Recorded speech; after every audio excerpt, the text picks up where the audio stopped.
Hello students, welcome to the another series of adjustments in financial statement. So next adjustment is provision for discount on debtors. Fine. So सबसे पहले समझते हैं इसका मतलब क्या है. If debtors of the current period settle their accounts promptly in the succeeding period, discount will have to be allowed by the company. So company की sometimes policy होती है कि अगर उनके जो डेटर्स हैं दे पे on time the money, okay, तो कंपनी उन्हें बदले में खुश करने के लिए डिस्काउंट दे देती है. ठीक है. तो अब देखिए, अगर कंपनी को पता है कि इतने डेटर्स कंपनी को अगले साल पे करेंगे, ठीक है, टाइम पर पेमेंट कर देंगे, तो कंपनी को पता है कि इतना डिस्काउंट कंपनी को देना पड़ेगा. अब वो डिस्काउंट क्या है? Expected loss for the business. अब उस एक्सपेक्टेड लॉस के लिए जब कंपनी अलग से एक प्रोविजन बना के रखती है, यानी कि प्रॉफिट में से एक अमाउंट सेपरेट करके रखती है, तो उसे हम क्या बोलते हैं? Provision for discount on debtors. ठीक है.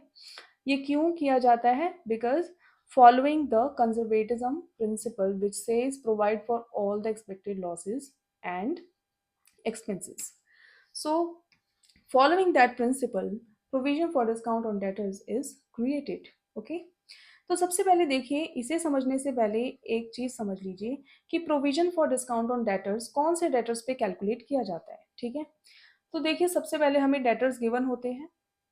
अब उसमें से सबसे पहले आपको माइनस करना होता है फर्दर बैड डेट्स. ठीक है. कि कोई बैड डेट्स तो नहीं हो गए हैं, तो उन्हें माइनस कर दीजिए, बिकॉज ये वो डेट्स हैं जो अब कभी रिकवर नहीं हो पाएंगे. देन उसके बाद माइनस कीजिए प्रोविजन फॉर बैड डेट्स. ठीक है. अगर आपने प्रोविजन फॉर बैड डेट्स भी क्रिएट किया है तो वो माइनस कर दीजिए. ठीक है. क्योंकि वो डाउटफुल डेटर्स पे होता है. अब उसके बाद जो हमारे पास डेटर्स बचते हैं वो होते हैं हमारे गुड डेटर्स. ठीक है. ये वो डेटर्स हैं जो डेफिनेटली पे करेंगे ही करेंगे. ठीक है. Now on these good debtors, provision for discount on debtors is computed, okay, and the percentage will be given in the question. So you need not to worry about that. Now let's discuss the treatment in financial statements. I will take the case 1. If provision for discount on debtors is given outside the trial balance, if it is given outside the trial balance, it means it has two effects. Let's discuss one by one.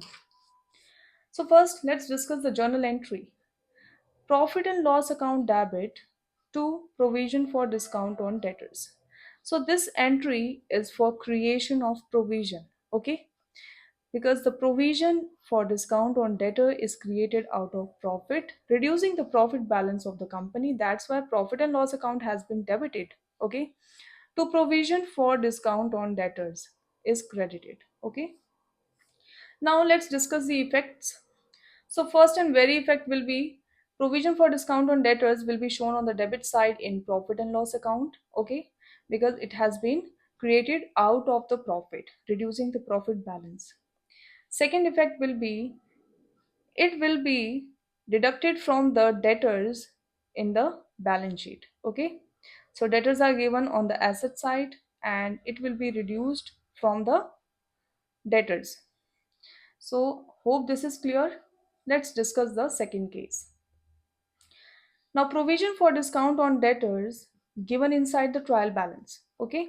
So, if it is given inside the trial balance, it will have only one effect. Provision for discount on debtors will be shown only on the debit side of profit and loss account. Why?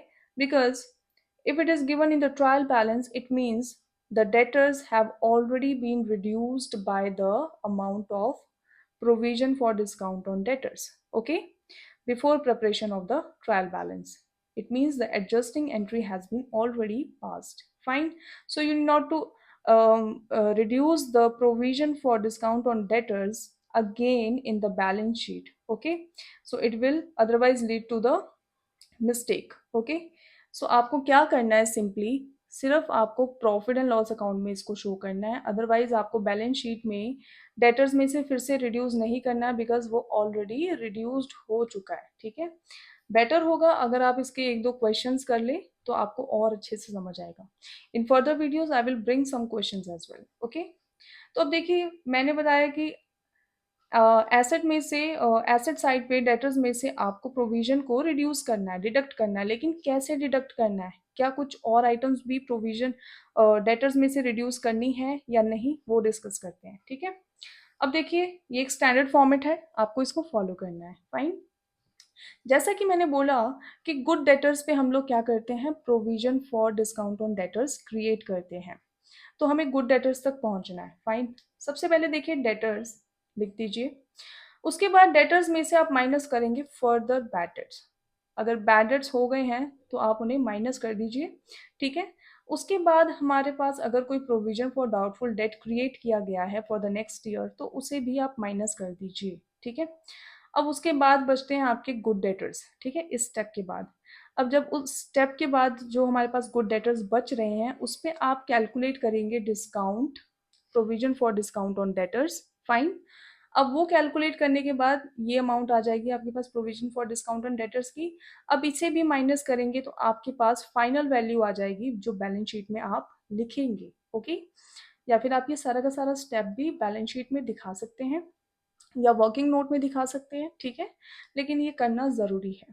Fine, तो ये होगी हमारी net value realisable from the debtors, यानी कि debtors हमें इतनी value देंगे at the end. Fine, तो ये याद रखना है हमेशा। अगर ये बैड डेट्स गिवन है तो आपको माइनस करना है further bad debts. Further bad debts का क्या मतलब है, जो एडजस्टमेंट में गिवन होते हैं। फाइन, सिर्फ एडजस्टमेंट वाले ही आपको बैड डेट्स माइनस करने हैं।